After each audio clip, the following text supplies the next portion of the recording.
All right, it appears we are live, and I am here with Eileen Eggert and Elizabeth Lynn Blackson, and we're going to be talking about this book, Spooky Space, which we've all contributed to. I talked a great deal yesterday, yeah, it was yesterday, about all the books that came out, so I'm not going to really take up much of the time. I'm going to leave it to you two. But let's just start first with each of you sort of introducing yourself and kind of where you're coming from, what kind of things you do. So we'll start with Eileen. You want to go? Okay. I'm Eileen Eggert. I'm from New Jersey. Um, Hobbies include music, dressing like a pirate. Dressing like a No, pirate. why don't you talk a little more about that? Because I know, and Elizabeth I think knows now. But why don't you talk a little about, because I think the viewers are going to find that very interesting. I'm in a sea shanty band called the Sea Dogs of New Jersey, and we sing sea songs and sea shanties, and we dress like pirates when we're doing it. But we're also a living history group, so we try to be as authentic as possible and bring around lots of display items, nice nifty guns and stuff, and treasure. So that's always fun. Oh yeah. And so what about your writing? What are you into for writing? Science fiction, primarily. I don't really do a lot of horror. I'll leave that to my husband. Yeah. he's, he's horrific enough for the both of us. Okay. So, Elizabeth, why don't you talk a little bit about your other writing and whatever else you want to tell people about your life? Okay. Well, I think the biggest thing in the writing is something you've probably heard of, a trilogy of books called The Suffering Sequence, published by Tales of Wonder and Dread, edited by the fantastic, adorable, kind uh, Gary Hill. Okay, I'm uh, blushing now. yeah, right. The first of those came out, what is it, a year and a half ago now? A little more than that. Um, yeah, it was. Oh, yeah, it was just a little. It was July of last year. Right. Yeah. And I should say that first book, A Girl's Gotta Eat, this microphone was purchased for the sole purpose of turning that into an audiobook, which is in progress, 24 and a half of 25 chapters recorded. All right. So close. Um, the second book in the series, called Old Black Water, came out earlier this year.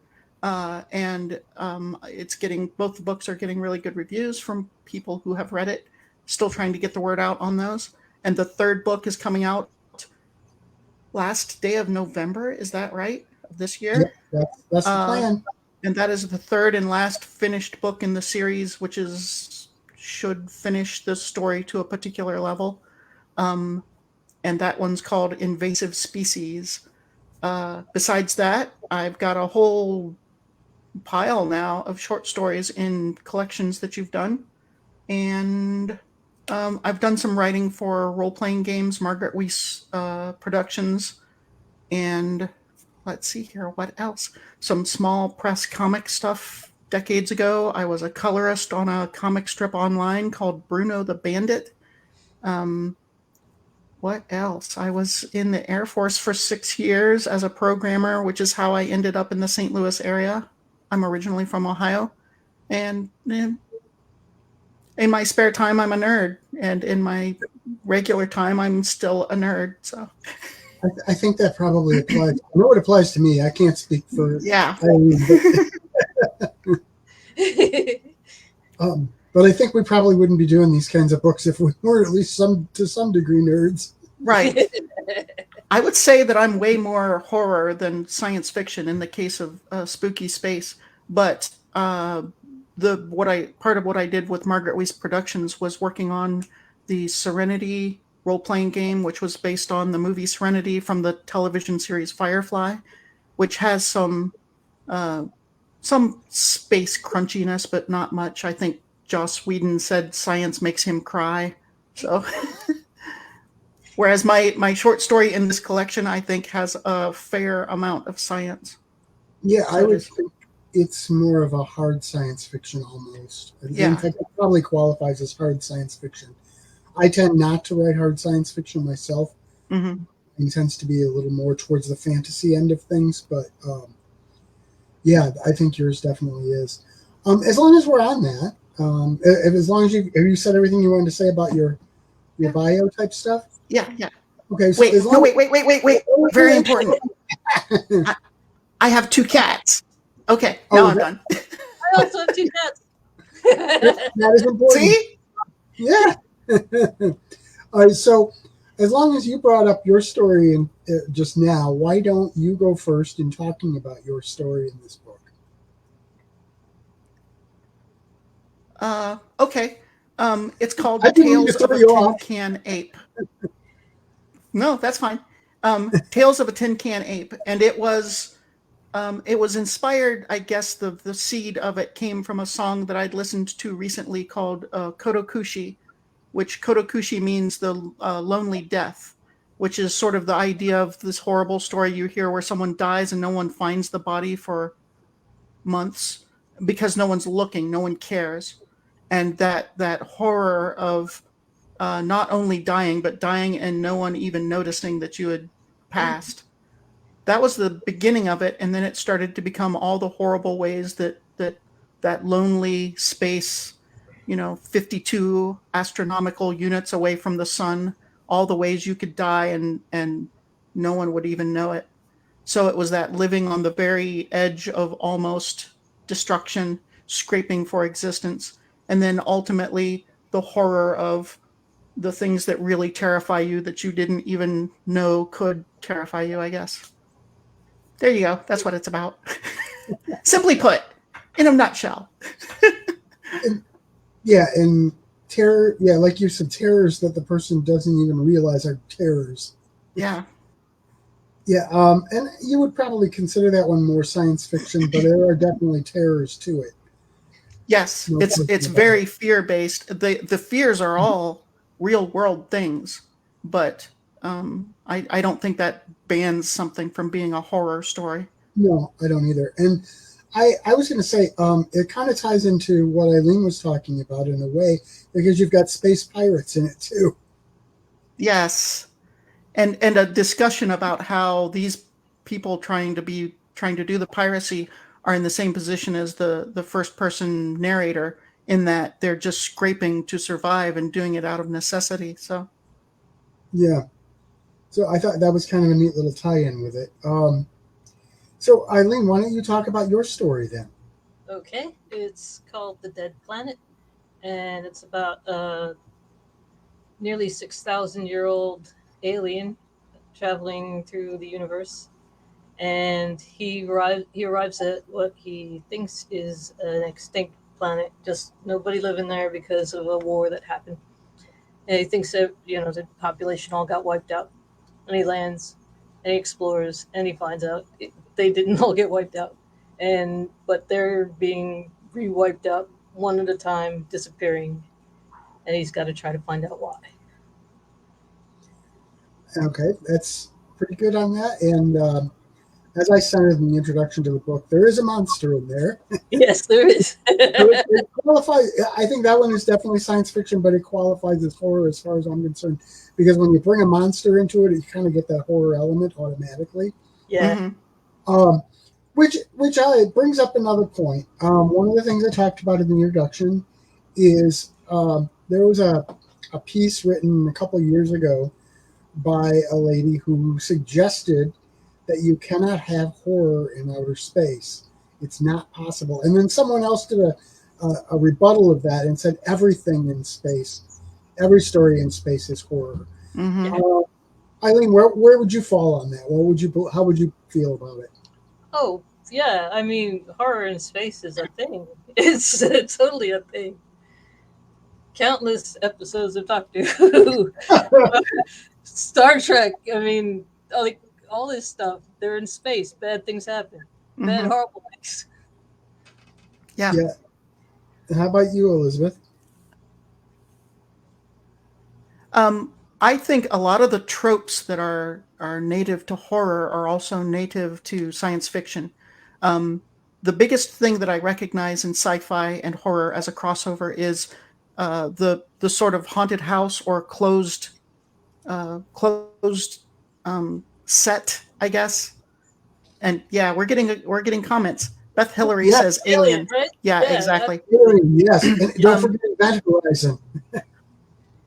Yes, Event Horizon. But that thing where you're trapped in a haunted house in most horror movies, but a ship is the same as a house is the same. When you're stuck in an environment, you can't simply leave.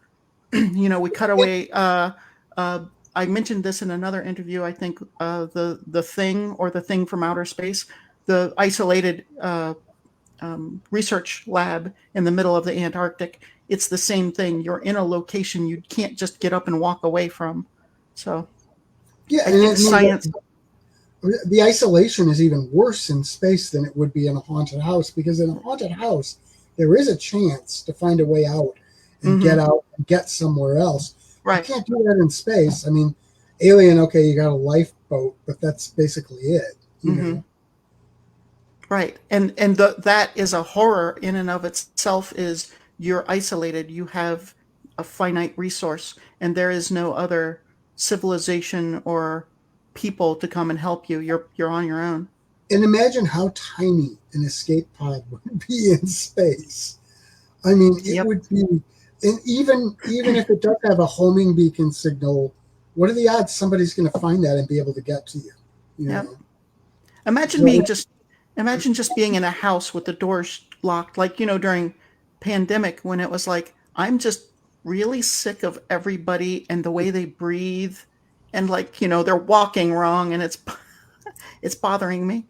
So that whole like thing where everything starts to become an annoyance of the people around you, and that as a psychological add-on to the whatever else monster or fungus or space vampire or flying bath mat or space broccoli or whatever.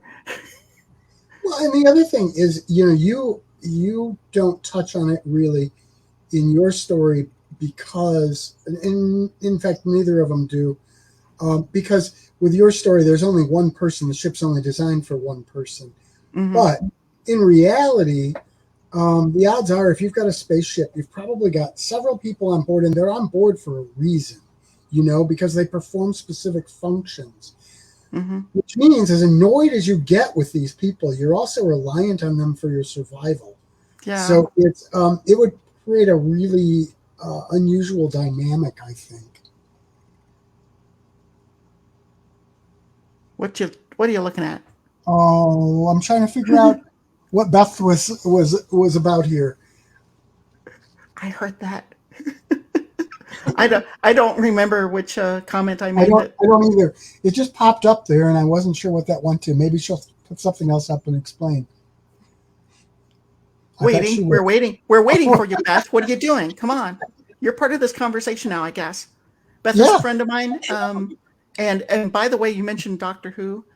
Beth is an enormous Doctor Who and Star Trek fan, and I go over to her house and get caught up on the latest Star Trek, and not quite caught up on Lower Decks yet. So it's a slow savoring thing with that series. Oh. Space Broccoli. Space Broccoli. We got into a conversation once about, I remember watching an episode of Doctor Who when I was a kid on PBS on a crappy little 15-inch black and white TV screen. And I said, I swear to God, their effects were terrible. There was one episode of Doctor Who and they had like Space Broccoli as the villain. And she knew the name of it. She knew the, everything. I'm like, yes, that's it. They had Space Broccoli on the Powerpuff Girls. Yeah. See, you don't make, man, Space Broccoli's not funny. Space Mushrooms not funny. Those things are terrible. Dangerous. I'm a huge Doctor Who and Star Trek fan as well, and I love those old 70s ones. But you're right, the effects, the costumes were. Let's put somebody in a rubber suit and spray painted silver. That's good. Yeah. But the thing is that there's a point where it's just like, look, we have a limited budget. We have to do with what we can. If it means making stuff out of cardboard, just don't touch that wall. That wall will wobble really bad if you touch it. Yeah. So. What was it? Frankenstein, which I've seen numerous times, was on Sven Gulli last weekend.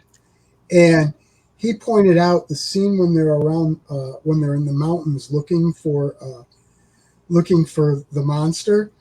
If you look at the background, you can see it's a curtain that's painted because you can see it's got creases in it. Yeah, yeah. So it's like even, and they had, I'm sure for the time period, they had a really big budget, I'm sure. Yeah. And yet they had to make do with stuff like that. And there are imperfections, and you're just going to get it. It's only so much you can do in a certain era. There's a scene in The Lord of the Rings, The Two Towers, where they bring the refugees into the glittering caves with Helm's Deep, and one of the refugees touches one of the stalactites, and it wobbles a little bit. It is like, oh crap. So even like super high budget, Hollywood stuff, you get that. So what? Let's talk about this for a little bit. Eileen, what are some of your favorite space movies and TV shows? And I mean, we already mentioned Doctor Who and Star Trek. But yeah, tell us about some of your likes in that area. Let's see. I like a lot of the weird British science fiction stuff I saw as a kid on Nickelodeon. They would show stuff like there was. I mean, it takes place on Earth, but there's aliens causing being the baddie. So and turning everybody in this one village into stones, and Children of the Stones. That's really cool. Mm-hmm. And then there was the Tomorrow People, which also took place on Earth, but they eventually joined some intergalactic thing and visited other worlds and stuff. And that was a lot. That was a lot of fun. I mean, the Tomorrow People is bad, but it was fun at the time. And I like Doctor Who, have for a really long time. Wait. Who's your favorite Doctor? I have two, because I don't really see the old series and the new series as the same thing. Oh, okay. So Peter Davison and David Tennant.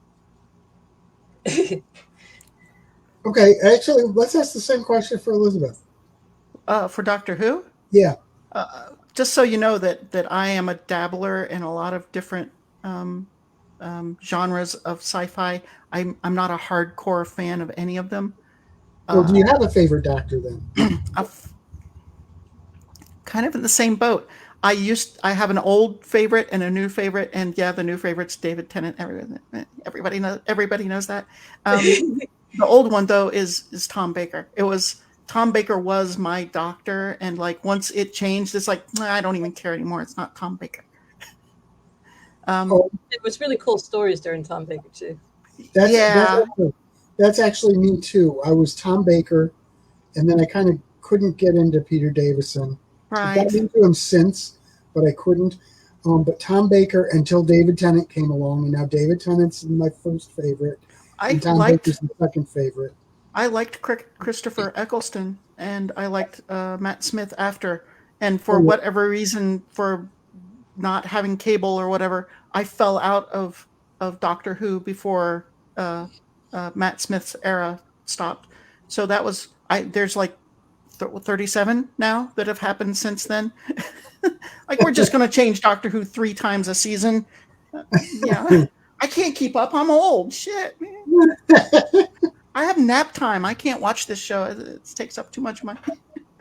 So I drifted away from Eileen. Do you have some more more space shows you'd like to add?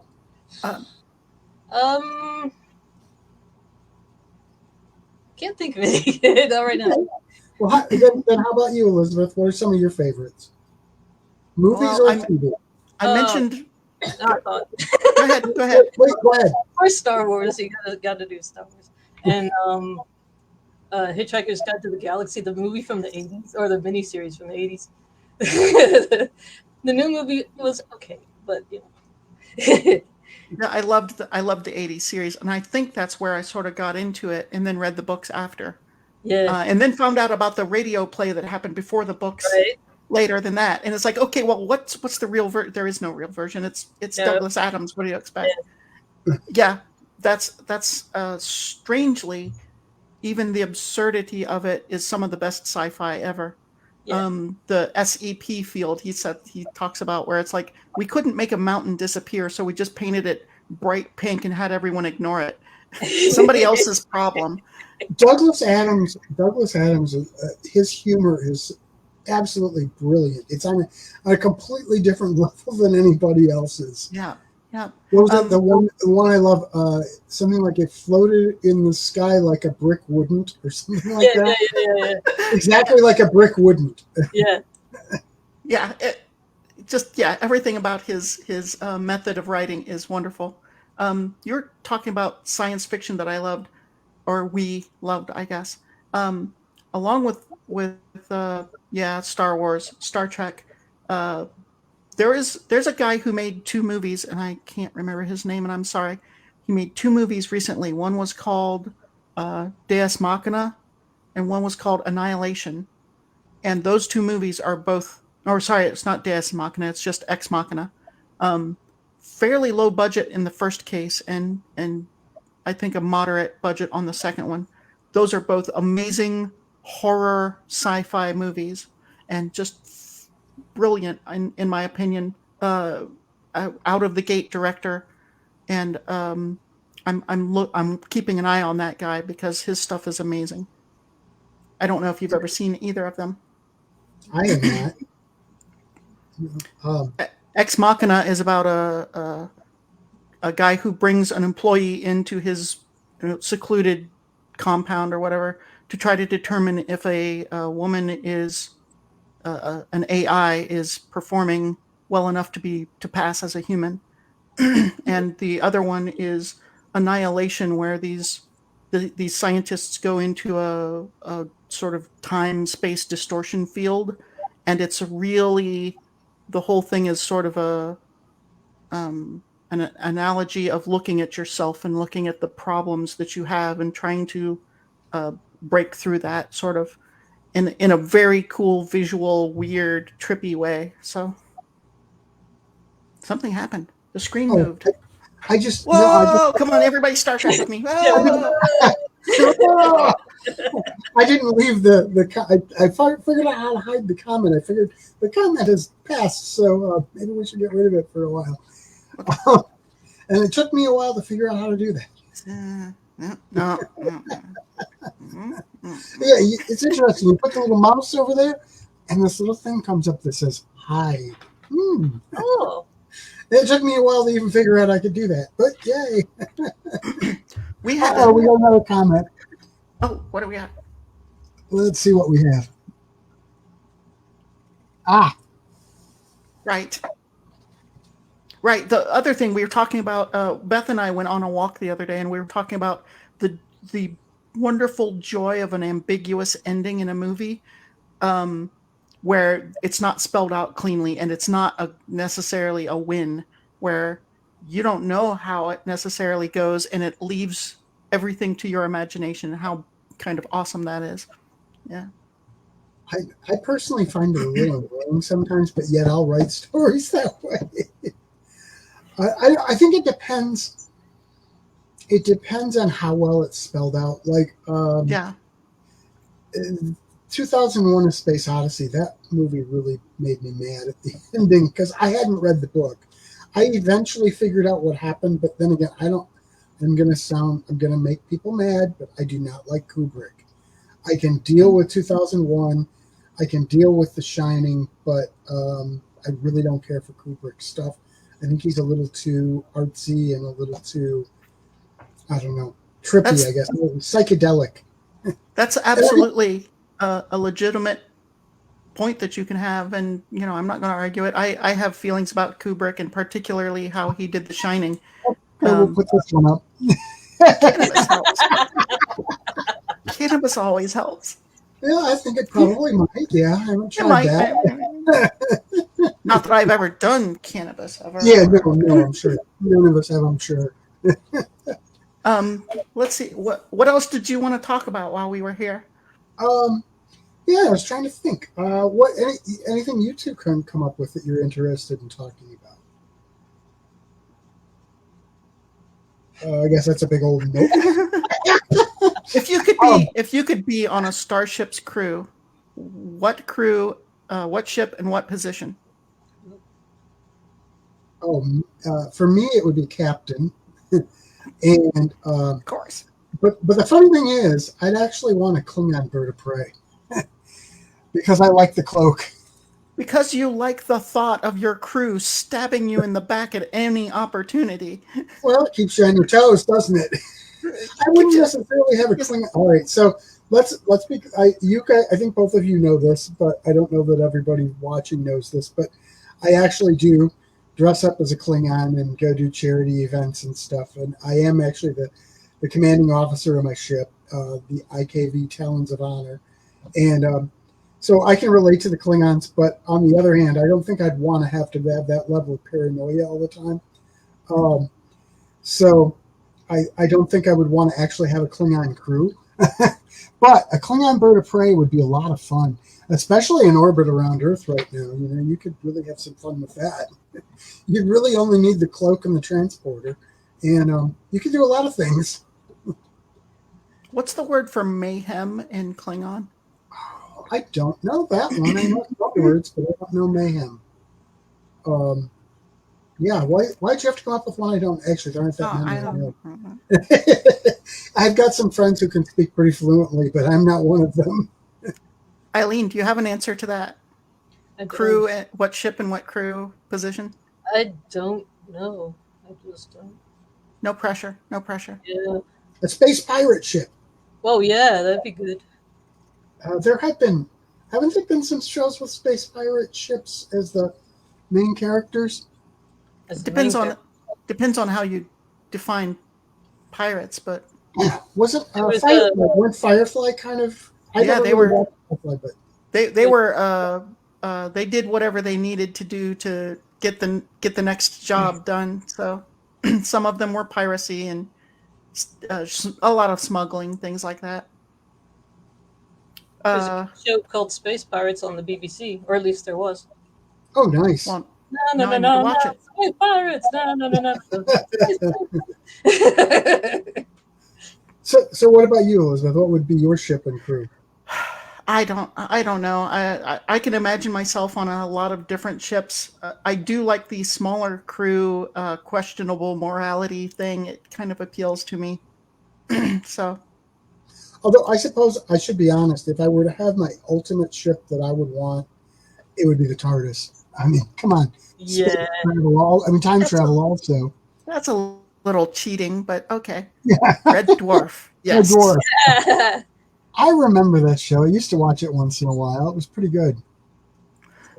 So, as this is a discussion of both horror and sci-fi, do any of you have a particular favorite in the crossing of those two particular genres? We mentioned what was it? Alien and Event Horizon. Event Horizon. Oh my God, that movie. Yeah, that one was one of those like, oh, this is horror. It's very Lovecraftian, and yeah, it's. I don't know. My wife can't get through it. She finds it boring in the beginning because it is very much a slow burn to begin with. Mm-hmm. But boy, once you get into there, it's like it has a very John Carpenter sort of feel. Because what I like about John Carpenter is how everything sort of snowballs. It doesn't seem like much at first, and then gradually it just keeps building and building. And it reminds me a little of Prince of Darkness, actually. Yeah, very. There is something very similar between the two of them, and some flavor that connects them. Have you ever heard of the video game called Dead Space? I think I played it years ago. It's an old game, right? Yeah. Yeah, I think I played it years ago. That was a very good kind of crossover between kind of a sci-fi and Lovecraftian horror. Very much like that. Somebody just brought up Killer Clowns from Outer Space. They get some points with me. Yes, I recently discovered that movie, and I only saw it because they aired it on Svengoolie, and I absolutely fell in love with it. In fact, I talked about it in another video thing we did that hasn't come out. That hasn't come out yet. Yeah, I love that movie. So you get some points with me for mentioning Yeah. Killer Clowns from Outer Space. That Siren's was a one friend heck of. of a ship too. What's that? That was one heck of a ship too. Yeah. Yeah. Siren's a friend of mine. Hey, Siren, glad you could stop in and listen to us be idiots, or me be an idiot. These people are wise and wonderful. I'm questionable. I'm neither of those things. Are you hear me? I was trying to be nice. I was trying to Oh, be yeah, nice. yeah. Just be honest. Oh, he's kind of a schlub and a fool. I mean, Yeah, that's it. but he does do a really good Klingon cosplay. So Oh, there you go. Yeah, let's see. In fact, I don't know if you can see it, but I got the old nice. trifoil on the arm. Did you all ever see a movie in the 80s called Life Force? It was like space Yes. vampires. Yes. Yeah. I loved that movie, talking about, and I don't know, I mean, it had to be considered horror, but it was almost pushing the edge of the sort of campy Evil Dead level of horror in some spots where it's like, whoa, I'm laughing way too hard for this to be a horror movie. Speaking of also, Jason X, one of the Friday the 13th movies, was Jason in space as a cyborg, which was, I watch a lot of bad horror sci-fi. I'm sorry. Leprechaun in space. What's that? Leprechaun in space. Oh, I Did they haven't do seen that one. Yeah. Oh, I gotta see that now. I've only ever seen the first Leprechaun movie, Oh, and I've seen all the Friday the 13th through Jason Goes to Hell, but I've never seen Freddy versus Jason or Jason X. I've heard horrible things about Jason X, but Oh, Jason X is absolutely horrible. Freddy versus Jason, I loved. oh yeah, Ren and Stimpy. oh, I don't Ren and remember the Stimpy episode classic. specifically, I but don't yeah, remember probably. That's old. Siren, you're old. Unlike me, I'm a spring chicken. Yeah, we're all very young, you know. Yeah, sure. Yeah, very, very young. This gray hair is fake. There's a line I actually have in one of the books where someone says they're a spring chicken, and the response is, people who use the phrase spring chicken are not spring chickens. Only old people use that phrase. Oh, okay, well, damn it. All right. Anything else we want to talk about? Favorite fried foods? Hey, we can get to that in a minute, but I guess I should actually talk a little bit about the other stories that are in here, in case somebody hasn't seen the other thing that I did yesterday. I've got two stories in the book. I've got a story called The Stars, which I decided to do a classic Lovecraft story, but do it in space. Now, this one I published a couple of other times. And what is, I hope, worked on it, although I'm giving it away now, is that the beginning of the story reads very much like a typical, space science fiction battle type thing. And then suddenly it takes a completely Lovecraftian twist. And you find out that Cthulhu's been speaking to someone in dreams and telling them what to do. And Earth is doomed if they follow what this person is saying to do, and everybody's trying to follow it. So, and one person's trying to stop it. So that I thought was kind of an interesting story. And my other story in here is called Prelude to War. And I don't even remember exactly how it happened, except that I was coming up with some fresh takes on old fairy tales. And then I got thinking, what if you took some old public domain stories and, sort of expanded on them? And I got the bright idea to merge H.G. Wells' War of the Worlds and Lovecraft's A Color Out of Space, and figured out how to do a prologue that's a prologue to both of them. Gives the Martians more motivation than Wells gives them. And they're not necessarily exactly the bad guys that Wells painted them out to be. And it also explains why we don't find anything on Mars now. So I kind of put that together, and I'm kind of happy with the way that turned out. The funny thing is, it's almost all dialogue, which I don't usually write like that, but I thought it was appropriate for this. And then I closed out the book with Lovecraft's The Color Out of Space, because I thought that would be appropriate. I could have put War of the Worlds in there, but that would have just dominated the book. So the ones long enough. But so those are the other stories in there. Oh wait, no, we need to talk about one other. Dustin didn't make it to this event, but Dustin Ernest has a story which I printed before, and it's in here, and it's called. The one in here he has is Blood from Another Planet, which is vampires in space. So it's not the kind of vampires we think of. It's a different sort of vampirism, but yeah, vampires in space. Those are all the stories in the book. So that's that. Fried foods, huh? No, whatever. I was just throwing out things to gab about. What's your greatest fear about going into space? If you could do it, if you could, like, minus, I guess maybe the ship blowing up, which is the obvious one. It would all depend on what type of ship you're in. I mean, what sort of A big creepy one. a big creepy one? Event Horizon? Yeah, one that looks like a cathedral. You know, just that would be horrifying in and of itself. I guess, the whole isolation would be a problem. I mean, not that the isolation from contact with people wouldn't be necessarily the worst part. The worst part is that if something goes horribly wrong, there is no one who can come help you. You're done. That's it. You gotta survive or not. There's no backup plan here. That would be it for me, I think. What about you, Eileen? My biggest fear about going into space would be just it's too outside of the house So I can relate to that. that's like, fair. It's I'm not that adventurous.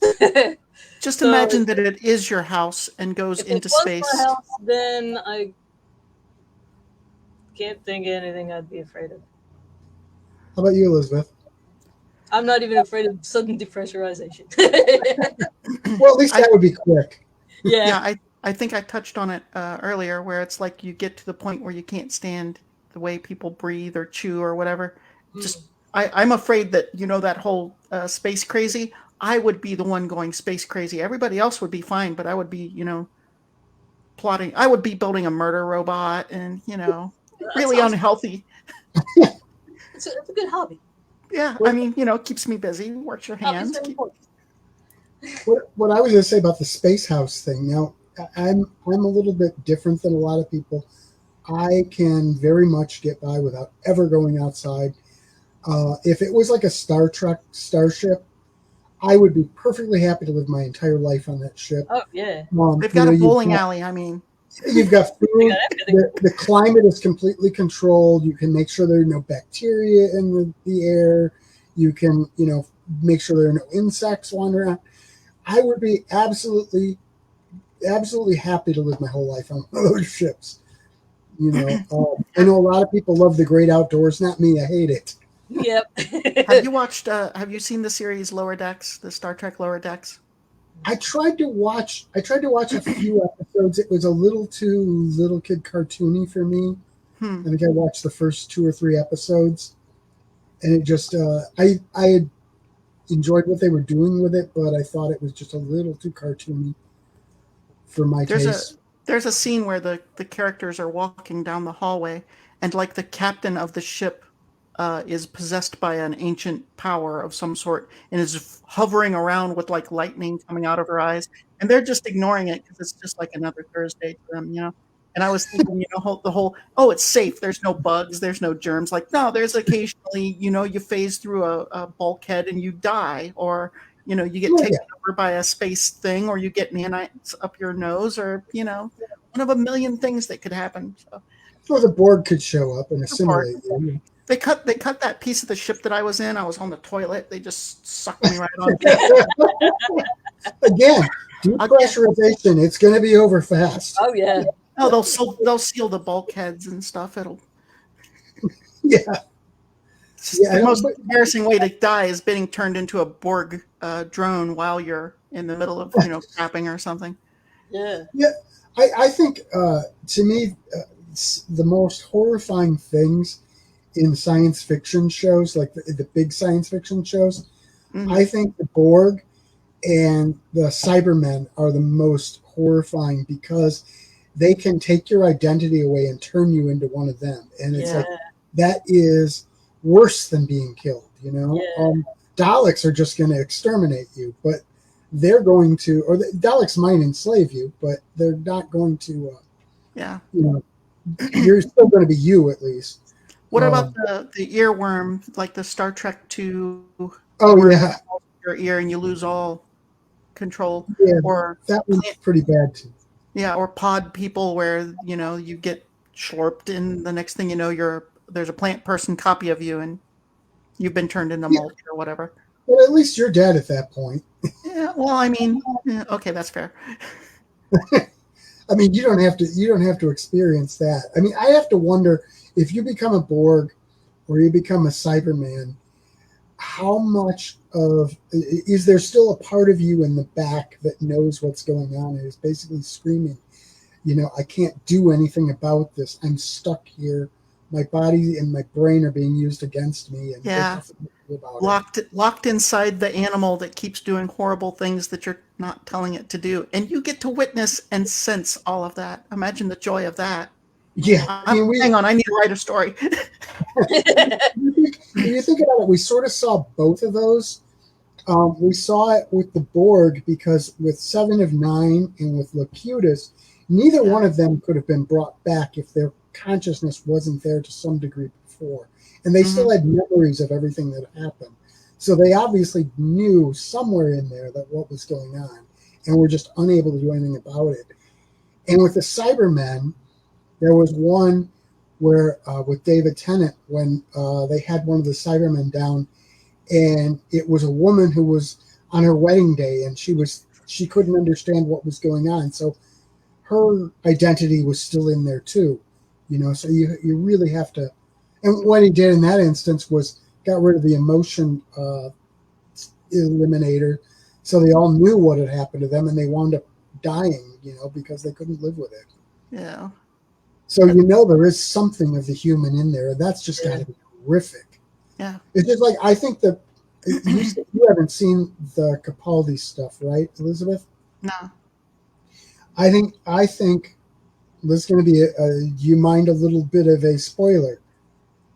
Light spoilers. I might get around to seeing it soon enough. This is probably a little too much of a spoiler, I think. Then don't do it. Jeez, dude. I'm not going to.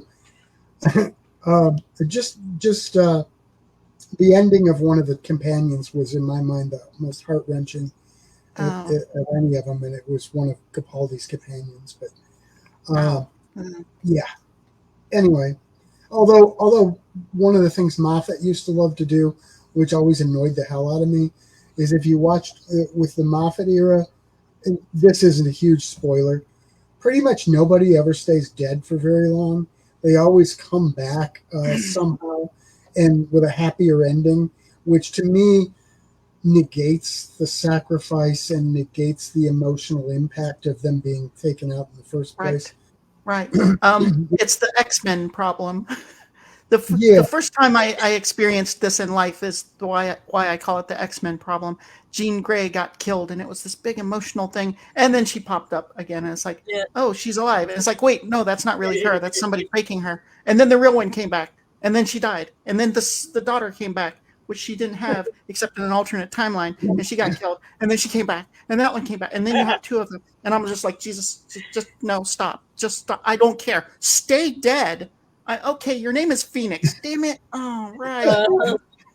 And then you did see a lot of the Matt Smith stuff. So this was Moffat era. We had Rory, who was the Kenny of Doctor Who. I mean, it was like he was constantly getting killed and coming back. Oh my God, you killed Kenny. Yeah, exactly. There was a low budget movie that was made called the Gamers. What was it? I can't remember. There were 3 Gamers movies, and then the second one, this guy was playing a bard in a D&D game, and he had a stack of characters, and it's just like, oh, you killed me, and another one would literally jump like out of frame into frame, like, haha, I'm alive again, and then he just shot by an arrow, fall over, and they finally used the bodies, the pile of dead corpses, as a shield. It's like, okay. Well, and and like I said, that when you have them brought back, it negates the entire emotional Right. impact of them dying. Which I remember when I put out Wizard Song, and one of the characters gets killed, and several people who read it said they were hoping he would come back to life. And I'm like, but you lose the entire emotional impact. Mm-hmm. So what I've actually been doing, because I'm working on the sequel to that, have been for like 2 years now, but is I decided to do some flashbacks with that character, so at least the people who like that character can see some more of that character, but I'm not actually bringing him back to life. So, but to me, it seems like a cheat to bring someone back to life after you put the reader or the viewer through that sort of emotional thing, and it also lessens the threat, because any of the characters that you like are going to wind up coming back anyway. Right. I've noticed that with Star Trek Discovery. I only watched part of the second season, all of the first season, and I noticed they have had a habit of doing that, and it annoyed me too. Did you watch this series, the television series of Game of Thrones? No, I did not. Okay. One of the things I loved about it was that it was brutal in killing off characters, and no one came back until someone did. And I'm not sure if I like that, because suddenly hang on, what's this say? This is great. I like this. Yeah, exactly. I've thought about like funerals in the Marvel universe ought to be more just like, get-togethers. Oh, it's nice to see you again. Who's dead? Yeah. Weren't they here like last week? Oh, they'll be back next week. Don't worry about that. Which version from which universe are you? Are you the one that went crazy and destroyed the entire? No, you're the good one. Okay. Yeah, but you kind of expect that in comic books. I kind of think it's a license issue, and it's only a license issue where it's like we have to keep these characters active, or they're going to fall into public domain, and it's like they're not good characters. Let them fall into. Yeah. People think like, Batman, the great character's like, I'm sorry, Batman's a crap character with 100 good writers who have layered stuff into him. There were 1,000 characters like Batman. There were 1,000 characters like Superman, and it's like, come on. But to be fair, Batman was, okay, there were some things like the Phantom, I think, came before Batman, but right. Batman was kind of the model on which a lot of them were built. The Scarlet Pimpernel. Batman is the Scarlet Pimpernel. He's a rip-off character. I'm sorry, he is. I didn't know about the Scarlet Pimpernel. I heard the name before. He's a wealthy elite who goes around dressed up in a. He plays like a fop kind of character. He's just I'm a complete idiot, but he's a great, dashing hero. Wears a mask, goes about doing adventurous stuff. When did that date back to? Oh, geez, that's like, I don't even remember, but it's old. Look it up. It's a novel, so it might have been like late 1700s, something like that. Wow. Superman. There was a novel called The Gladiator that was about a guy who could run fast and jump a tall building and was bulletproof and things like that, from Kansas, from a small town in Kansas. And it's like nothing new under the sun. Well, and on the other hand, I've often said this: all art is built on the art that came before it, and what some people have a lot of problem understanding that, and they're like, "Oh, you ripped this off." Yeah, but what did they rip that off from? Yes, I mean, that's just sort of how it works anyway. And like Doctor Who in the 70s, I remember listening to a lot of the writers talking about it, and they basically took old Greek mythology and stuff and rewrote it into Doctor Who episodes. that's just the way it's always been done. Um, I guess it's a matter of which ones did it better, but Right. Right. And it's entirely about the execution. So yeah, and I think Superman. I have issues with Superman as a character just because he is too indestructible. He's too infallible, and it kind of takes some of the risk out of it and some of the danger out of it. mhm, They have come up with ways to get around that, kryptonite, for instance. mhm. Then there was the whole Doomsday, but then of course he came back. Uh, Wait, but what? A superhero came back from the dead? yeah, isn't that weird? Super weird. Yeah, that never happens. We should have we should have a poll or a tally or whatever and say like how many times has this person died?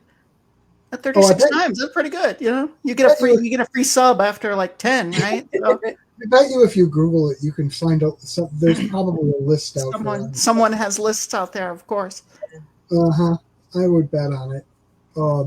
Wow, we really covered a lot of interesting stuff here. Wandered all over the place. Hmm. Yeah. Okay, let's talk about that. Favorite comic book characters then.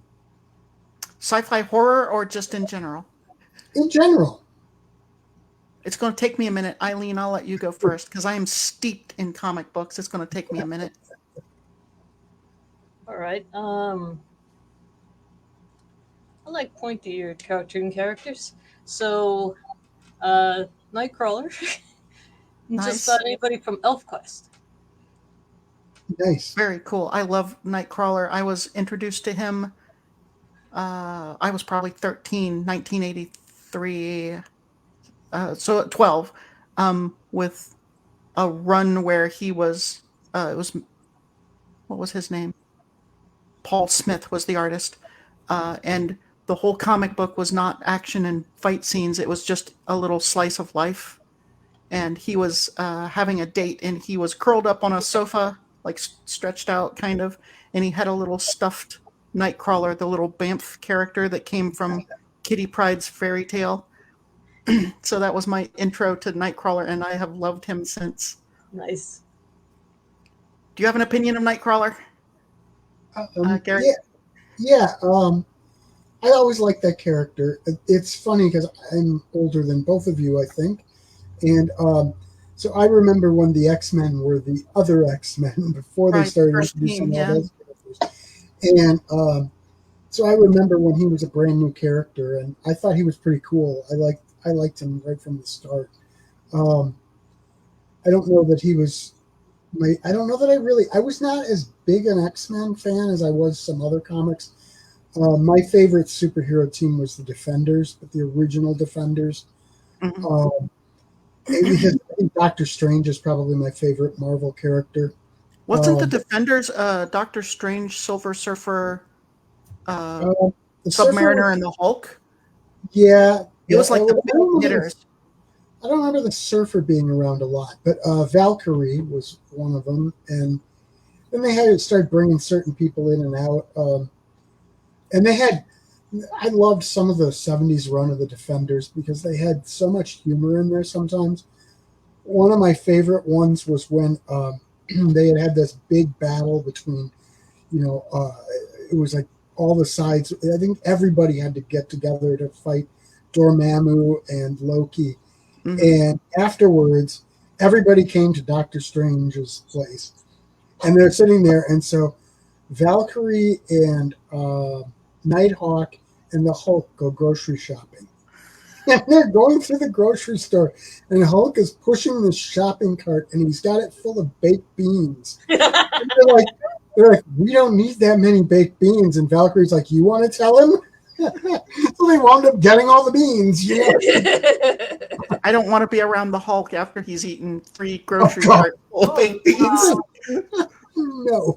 That's gamma radiation. I can smell it. My favorite character, I thought about it. I ran it through my processor, and I keep coming up with the same answer. Spider-Man. Oh, I love Spider-Man too. My favorite since I was 2 or 3, or the 67 cartoon of him swinging along, and I'm sure I had a Mego action figure of Spider-Man. Probably That was the only superhero action figure I had was Spider-Man. Yeah. See, that's how important it is. Yeah.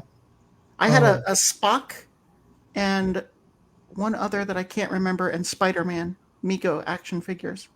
I Which had a have that Planet Spock. of the Apes Cornelius, and I had Spider-Man, and that was all I had. I don't know There, why. there's a good sort of sci-fi horror story right there. Is Planet of the Apes, the Yeah. Oh, dystopian. yeah. Yeah, Planet of the Yeah. Apes. Oh, and then I also had Action Jackson, I think, and I found that you could Mhm. take his head off and put it on Spider-Man. So I would Ooh. do that to turn Spider-Man into Peter Parker. Nice. Yeah. Um, but yeah, Planet of the Apes. Oh God, I love that when I first saw that, and then I wound up getting the book and reading the book, and they're both so different. But I love Yeah, both of them. I got the novel from my school library, expecting it to just have a little more information. It's like, is this even the same? Like, this is Yeah, way different. they made a lot of changes when they made it into a movie, but I Yeah, like both universes. Oh, yeah. you got somebody saying hi. Who's saying hi? Paul Atherton saying hi, Lynn. Um, one of the things that I did for my novel series was I built a couple of the characters in a software called Hero Forge, where you can make a miniature and then have it 3D printed or get the 3D printing file. And I had Paul print the 3D file for a certain daemon in the series, and then he hand painted them. He's a very talented artist. Thank you, Paul. Wow, wow, that's awesome. I'm a nerd. Oh, Did I mention that earlier? I think I think we've all sort of established some nerddom yeah, here. nerd cred, full nerd cred. Uh-oh. Uh-oh. Uh-oh.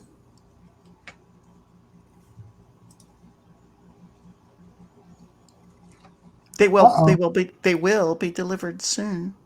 They will. They had, But we met at, as long as you know they exist. yeah, Yeah. yeah. Well, I mean, I'm in no particular hurry. It's not like I need them for a Saturday night D&D game or something. It's just, How big are they? Are they they're what do you call them? 27, 32 millimeter, whatever. oh They're nice. D&D size. Oh nice. Yeah. Yeah, they look Yeah. very cool, and I'm hoping to use a couple of them as a back cover photo for the third book that's going to come out in November. So it's why I'm having them made, is because somebody is planning out something very strategically and using miniatures and stuff to plot these things. Nice. Yeah, you know what I love about your books is that I get to read them first, well, almost first. Right.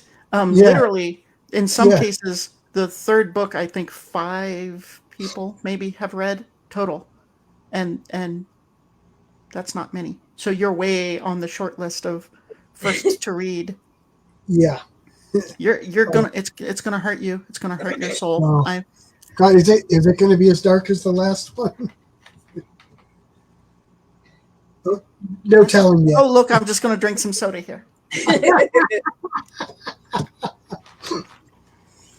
Because I'll tell you that one was pretty hard to get through for a while there because I was so attached to those characters. Well, It's a thing. you and It's I a whole discussed it. I had to walk away from it for a little while the first time. yeah. Well, I mean, imagine when you're reading something and it's disturbing you so much you want to not, you have to put it down, but that gross voyeuristic, oh my god, I have to keep reading. Imagine writing something like that. It's like, I'm going You to know, hell. I'm going to well, hell. it's funny when I wrote the Homestead, I had originally envisioned some scenes that were really sort of similar, not quite as bad as graphic as some of the stuff in Old Blackwater, but there were some much more, uh, you know, cruel scenes going to be in there, and I just couldn't do it. I couldn't put it. I couldn't put it on paper. I just couldn't do it. I don't know. Before I wrote the suffering sequence, I had worked on some novels with a friend of mine, and the thought was that he would have a character and I would have a character, and the stories would interweave. And every now and then I would write stuff or suggest, hey, you could do this.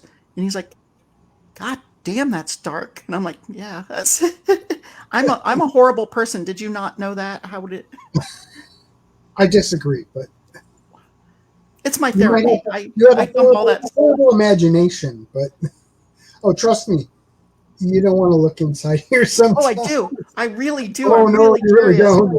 I can come up with far worse things than I could ever put on paper. See, that's the thing is I think when people read horror, sometimes what they're looking for is, I've got a dark, twisted mind, and even I didn't think of that crap. What the? Thank Yeah, you, thank you. I hit a new horrible. Thank you. yeah. So anyway, anything anybody else would like to add on here? Chat about. Eileen, I've talked this whole thing. I'm probably 50% of the conversations. Come on. What? Ladies and gentlemen who are watching this now or in the future, we're still trying to coax Eileen out of her shell. She's too shy. And I have lost all boundaries and decided to just blab. Anything, Eileen? Well, I think you had the opposite effect. Damn it. Eileen, have you been published before, or is this your first? Well, I had a poem in one of Gary's other books. Yeah, that was in the Halloween one, right? Yeah. Yeah. And other than 2 jokes in Reader's Digest, that would be it. Whoa! I'm going to channel Frank Barone here. You were in the digest? Oh, yeah. But you know how readers send in their own little jokes and stuff? Yeah. And one was about New Year's resolutions. It's great. Both times I got like the last comment. I was like the punchline. I was like the big finish. So it was really cool. Like one was about New Year's resolutions, and I said all I want is for my kitten to stop stepping on my head while I'm trying to sleep. This is the kitten. And Nice. the other thing was your best I one. think our ratings just went up with the cat going by. Yeah, Right? right. The other one was best. Your send in your best one-liner, and I sent. I was raised as an only child. My sister was furious. I like that. That's good. Very cool. And are you excited about getting published in this? Oh yeah. I'm hoping we're going to see more from you in the future, right? She's already submitted one, Nice. which I haven't had a chance to look at yet, but to figure out where it's going to have a home. But I'm pretty confident we'll find a home for it. Yes. So I've been writing for a really long time and have had a bad habit of not finishing things ever. Yeah. Oh, So I have now finished 2 stories. Hooray! I have certainly abandoned more novels than I've finished. So Yeah, you don't want to look at my work in progress folder. right. Yeah. What was this again? Oh crap! I wrote like 30,000 words of a novel and then totally lost all interest. Oh crap! There was I saw a video online with the it was a sort of a Q&A panel with the writers of Ted Lasso. And so one of the a young man stood up and said that he wanted to be a writer and what advice could he give, and Brendan Hunt just said, get in the habit of finishing things. So Yeah. that's what I'm gonna try to do. Yeah.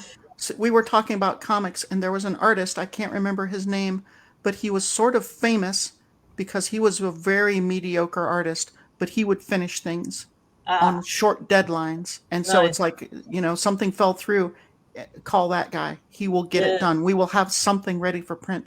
And That's- sometimes being reliable is better than being amazing. So Yeah, it was Was like you can go back and finish it later. Just get to the finish line, and then Yeah. go back. But don't leave Yeah. it unfinished. Get to the finish line. yeah, I should probably listen to that one myself. Yeah, I thought it was really good advice because that was my biggest problem. Yeah, that is really good advice. I think we all struggle with that, though. I think my biggest advice to people, but you guys are both well past this, is just always right. It doesn't matter what you write, just make sure you write every day. Mhm. Because like anything, the more you practice at it, the better you're going to get. Yeah. And if you're doing well at the practice part, you're going to look back at a lot of your older stuff and go, well, I wish at the very least, you're going to say, I wish I had done this differently. You know, that's the other thing is you have to know it's never going to be completely the way you want it. Right. You just have to get it to the point where, yes, I can put this out in the world. Yeah.